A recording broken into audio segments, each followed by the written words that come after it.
का समाज विराजमान है। बुद्ध मंगल में तीर्थ जो उतरते फिरते तीर्थ, इतने महापुरुषों का एक साथ दर्शन, ये पूज्य हमारे जसनाथ जी महाराज की तपस्या का फल है।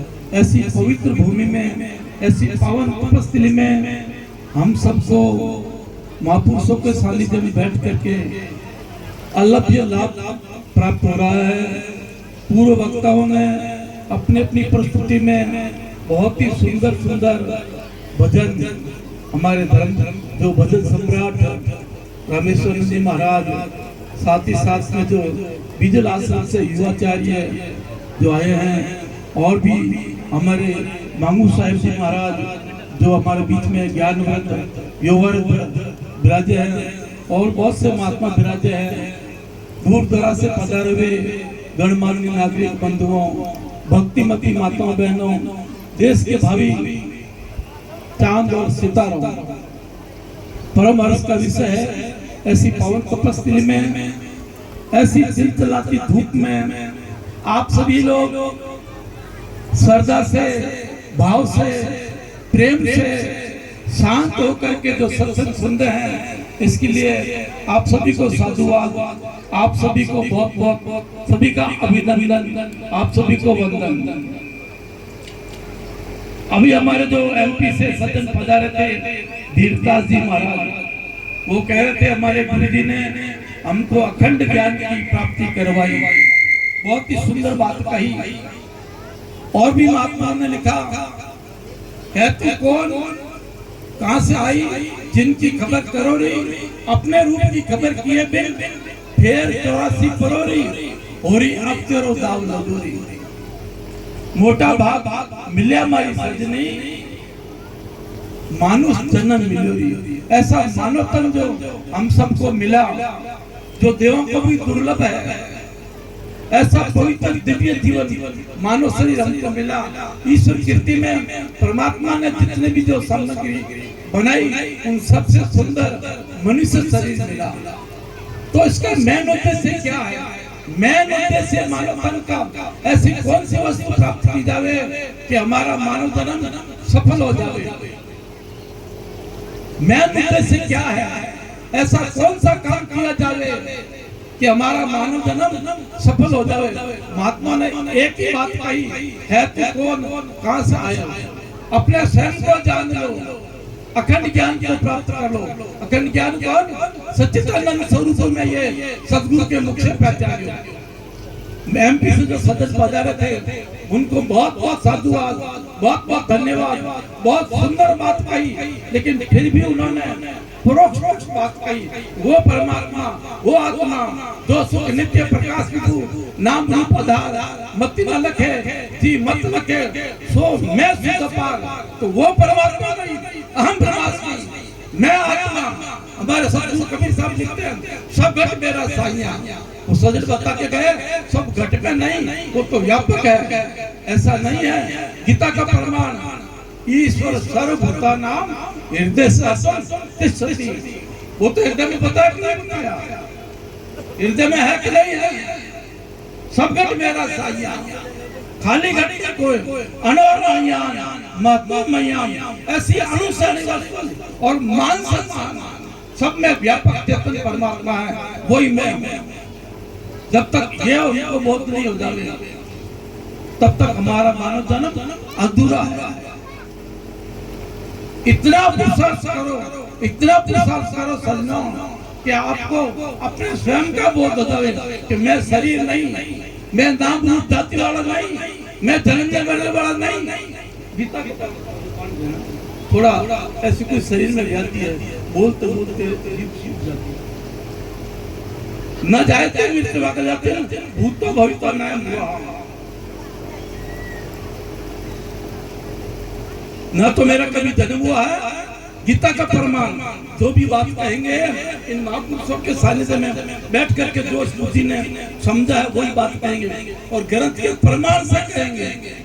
न जायते मृत्युव कदाचित् भूतो भविता न हुआ अजो नित्य शास्त्र पुराणो न नित्य हने माने शरीर विकारी है, शरीर नाम वाला है, शरीर में जो है बदलाव है, वो आत्मा न बदलने वाला।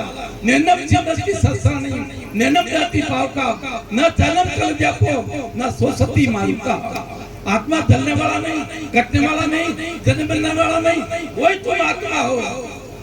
अगर ये नहीं मान करके हम अपने को नाम वाला माने तो, अपने को जाति वाला माने तो, देहातम बुद्धिम पापम तद्भवत पृथ्वी। अगर आप अपने को नाम वाला, रूप वाला, जाति वाला, जन्मने मरने वाला, ब्राह्मण वैश्य शूद्र अगर मानते हो तो करोड़ द्रव्य मारने का पाप आप अपने ऊपर ले रहे हो, क्योंकि आप नाम वाला नहीं हो, अनादि हो, अरूप हो, अकर्ता हो, अभोक्ता हो, गमना गमन से रहित हो। ये जब ज्ञान होगा, मैं आत्मा सतरूप हूँ, मैं चैतन्य रूप हूँ, मैं आनंद रूप हूँ, मैं अजर हूँ, मैं अमर हूँ, मैं मुक्त हूँ, मैं ब्रह्म हूँ, मैं एक हूँ, मैं सब जगत का साक्षी हूँ, मैं गमना गमन से रहित नहीं, मैं पुण्य पाप से रहित नहीं, ब्रह्म रूप है हमारा। वेदों से हमने सुना है, असली वचन बताना इसमें नहीं सुना है। ब्रह्म रूप है हमारा, वेदों से हमने सुना है।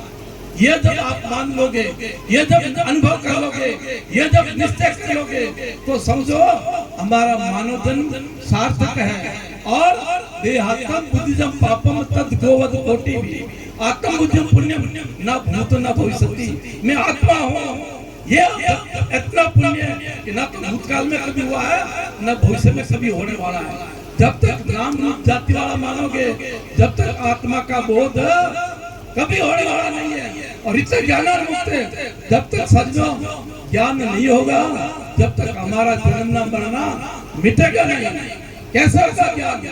तद विधि प्रणिपाते परिपसन सेविया उपदेशम चित्ते ज्ञानम ज्ञाननाम तत्वदर्शिनम। हे अर्जुन, तू तत्वतः महापुरुषों के सानिध्य में जाकर के ऐसा नहीं कहते भगवान को कि मेरा सानिध्य में नहीं, तत्वविधि परिपातन ज्ञानी पुरुषों के शरण में जाकर के समर्पण हो जाओ, तन मन धन समर्पण कर, सेवा शुश्रूषा कर, निष्कपट भाव से जब सेवा करेगा, वो तत्वता जो जीवन मुक्त है, जो स्थिति प्रज्ञा पुरुष है, वो तुमको जीवन मुक्त कर देंगे। अंधे पास अंध आयो बताई धातु बदली सोनो रूप कामो पितर कौन सी वस्तु है। अंधे पास के आदमी आकर के अंधे को पूछेगा भाई साहब ये क्या चीज है, तो बोलो अंधा बता देगा। बंदे पास बंधवायो, हाथ बंधे हुए और दूसरा आदमी बंधा हुआ कि भाई साहब मेरे हाथ खोल दे, कि मैं भी तो बंधा हुआ। तो वो गुरु आपको क्या ज्ञान करवाएंगे? जो जीवन मुक्त है, जो इसकी प्रिय है, जो ज्ञानी है, जिन आत्म रूप पहले भले जिस कर्म मिटे सकले, और जब जानत है निज रूप ही को, तब जीवन मुक्त समय पर। तो ज्ञानी अपने स्वयं को जान करके जीवन मुक्त होकर के विचरण करता है, वही आपको जीवन मुक्त कर सकता है, वही आपके मानव जन्म की सार्थकता बतला सकता है। और देखा अपने आप को, मेरा दिल दीवाना हो गया, न छेड़ो यारो मुझे, मैं खुद मस्ती में आ गया। देखा अपने आप को देखने का मतलब ये शरीर नहीं। कोई सज्जन बहुत में नौकरी करने गया, 5-10 साल से छुट्टी आया, अब धूपे में जावे, अटिची लेके अपना अटिची खोले, काज करना करे, मुँचों का ताल लगावे, बाल संवारे। घर की धर्मपत्नी ने विचार किया, ये माँ से घंटों उधर क्या काम करते हैं छपरे में जाकर के। जैसे सजन बाहर आए, वो बहन अंदर गई, जाकर के छपरे को देखा, वो अटिची को खोला, सामने कांच खड़ा, देखा कांच में अपना चेहरा देखा, और उस बहन ने विचार किया, अरे ये तो दूसरी औरत हुई है, क्यों काट और का मुंह दिखा, ये तो दूसरी औरत हुई है। अब बहन ने घूंघट निकाल लिया, वो पटके वो फोड़े, कभी रोटी जला दे, कभी दाल नमक डाल दे। सासू माँ ने पूछा, अरे बेटा ये तू क्या कर रही है? मेरा बेटा 10 साल से आया और तू ये फोड़ती पटकती है कि माता जी आपको पता नहीं है, आपका बेटा दूसरी औरत हुई है। बोलो दूसरी बंदर नहीं देखा, चलो अंदर। अब माँ को धूपे में ले गई, गुड़िया को जाके दिखाया, देखो इसमें जैसी कांच में देखा, 100 साल की माता जी, मुंह में दांत नहीं, आंखों में गाल पे धुरिया पड़ गई, बाल सफेद। अरे बेटा लाया तो लाया, पर ऐसी बूढ़ी क्यों लाया? अब बताओ, वो सब कांच में अपना ही मुंह देख रहे हैं। ये शरीर हम नहीं है, ये जो 5 तत्वों का बना हुआ है, ये 7 धातु का शरीर है। इसको स्थूल शरीर कहते हैं, इसको अनात्मा कहते हैं, इसको अन्मय कोश कहते हैं, इसको आयतन कहते हैं, इसको सदन कहते हैं, इसको चोला कहते हैं, इसको बंगला कहते हैं। ये बंगला अलग है और बंगले में रहने वाले आत्मा आप अलग हो। आप मकान बनाते हो, मकान बनाते हो, ईंट लाते हो, गोबर लाते हो, चूना लाते हो, पत्थर लाते हो, सब सामान लाते हो, पर उस मकान में जो पोल है, आकाश है, जो खाली जगह, वो भी आप लाए क्या? वो नहीं लाए। पोल तो पहले से थी, मकान का तोड़ दिया, पोल तो वहीं की खड़ी है, फिर मकान खड़ा कर दिया, पोल वही है, ये मकान खड़ा हो गया। कोई चेतन है जो तो सर्वत्र है, सर्वत्र खलविदं ब्रह्म, ऐसा वेद कहता है। प्यारे सज्जनों, बहुत से महापुरुष पधारे हैं, हम सबकी ज्ञान उनके अमूल्य वाणी को सुनना चाहेंगे। इसलिए मैं अधिक ना कह करके इतना ही कहूंगा कि हमारा मेन उद्देश्य जो है अपने स्वयं की प्राप्ति है। अपने आप को आप जान लोगे कि मैं ये 3 शरीर 5 कोष नहीं, ये जड़ है, मैं चेतन हूँ, ये दृश्य है, मैं दृष्टा हूँ। ये जब आपका बोध हो जाएगा तो समझो कि आपने सब कुछ कर लिया।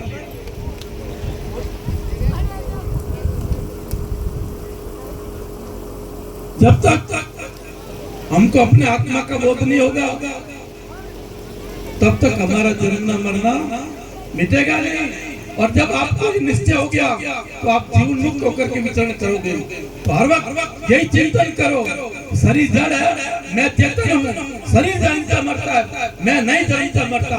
उस विषय में एक कीर्तन बोलूंगा, आप भी हो सके तो मेरा साथ देना। जो कलाकार बंधु विराजमान है उनसे निवेदन करूंगा कि 2 मिनट मेरा साथ देंगे दौलत पर। अहम ब्रह्म पूर्ण ब्रह्म साक्षी ब्रह्म जपिए, अहम ब्रह्म पूर्ण ब्रह्म साक्षी ब्रह्म जपिए, अहम ब्रह्म पूर्ण ब्रह्म साक्षी ब्रह्म जपिए, अहम ब्रह्म पूर्ण ब्रह्म साक्षी ब्रह्म जपिए, अहम ब्रह्म पूर्ण ब्रह्म साक्षी ब्रह्म जपिए। आवते भी व्यापिए, जावते भी व्यापिए, आवते भी व्यापिए, जावते भी व्यापिए, अहम ब्रह्म पूर्ण ब्रह्म साक्षी ब्रह्म जपिए, अहम ब्रह्म पूर्ण ब्रह्म साक्षी ब्रह्म जपिए।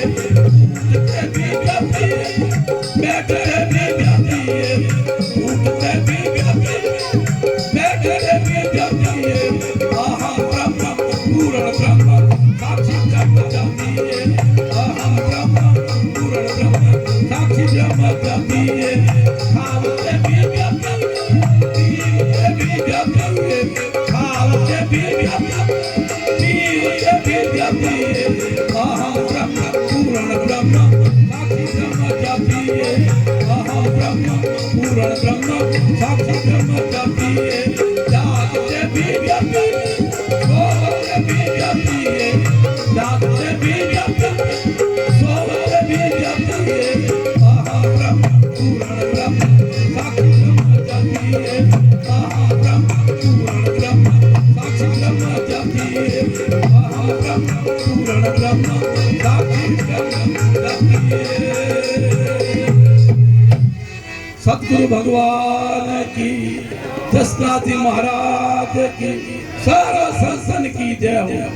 जिन सज्जनों ने प्रत्यक्ष अप्रत्यक्ष रूप से इस दिव्य कार्यक्रम में जो सहयोग दिया और महाराज श्री के सुपुत्रों ने मेहनत की, ब्रह्मानंद जी महाराज ने ऐसा जो कार्यक्रम करवाया, इनके लिए परमात्मा इनको बहुत बहुत सद्बुद्धि देवे, बहुत बहुत लक्ष्मी देवे।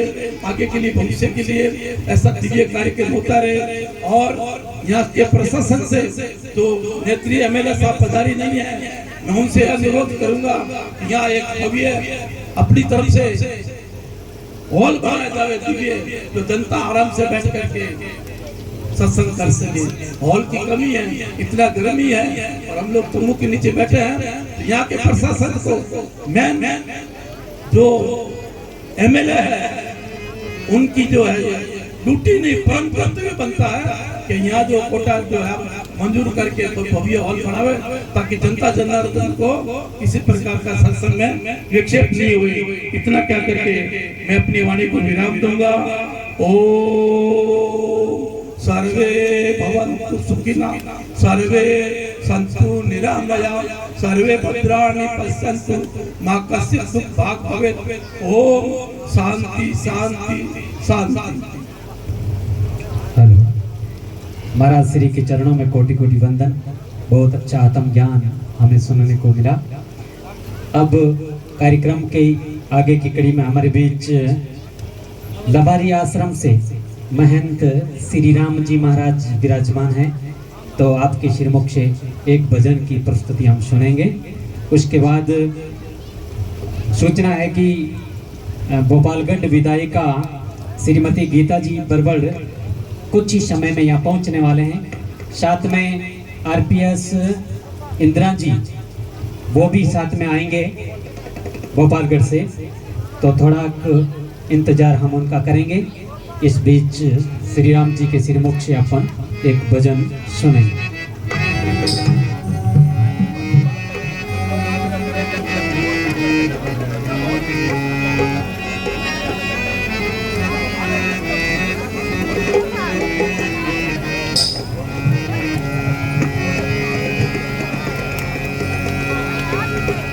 राम राम।